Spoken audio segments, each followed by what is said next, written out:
Subnet मास computer networking में एक ऐसा नंबर होता है जो ये तय करता है कि किसी आईपी एड्रेस का कौन सा हिस्सा नेटवर्क के लिए है और कौन सा हिस्सा होस्ट जैसे कंप्यूटर, प्रिंटर आदि के लिए है। ये आईपी एड्रेस के साथ मिलकर काम करता है ताकि नेटवर्क को छोटे छोटे हिस्सों सबनेट में बांटा जा सके। इससे नेटवर्क को मैनेज करना आसान हो जाता है और आईपी एड्रेस की बर्बादी नहीं होती।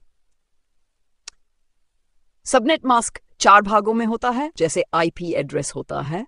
इसका फॉर्मेट भी डॉटेड डेसिमल होता है, जैसे 255.255.255.0। इसमें जो 255 होता है वह उस हिस्से को दर्शाता है जो नेटवर्क का होता है और 0 उस हिस्से को जो होस्ट का होता है।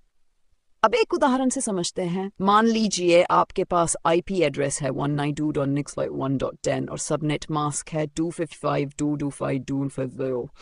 इसका मतलब यह है कि पहला 3 भाग 192.1 नेटवर्क को दर्शा रहे हैं और आखिरी भाग डेट होस्ट को।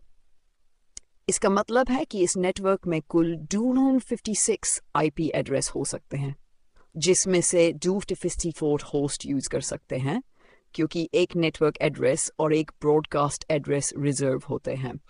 अगर इसी को छोटे नेटवर्क में बांटना हो, जैसे 2 या 4 कंप्यूटरों के लिए अलग अलग नेटवर्क बनाने हो, तो हम सबनेट मास्क को बदलकर जैसे 255.255.292 कर सकते हैं। इससे ये पता चलेगा कि अब नेटवर्क छोटे हिस्सों में बांट गया है और हर हिस्से में सीमित संख्या में डिवाइस ही जुड़ सकती हैं। इसका फायदा यह है कि बड़े नेटवर्क को छोटे हिस्सों में बांटकर सुरक्षा, गति और मैनेजमेंट को बेहतर किया जा सकता है। सबनेटिंग खासकर तब जरूरी होती है जब कोई कंपनी या संस्था अपने नेटवर्क को विभागों या डिपार्टमेंट्स में बांटना चाहती है।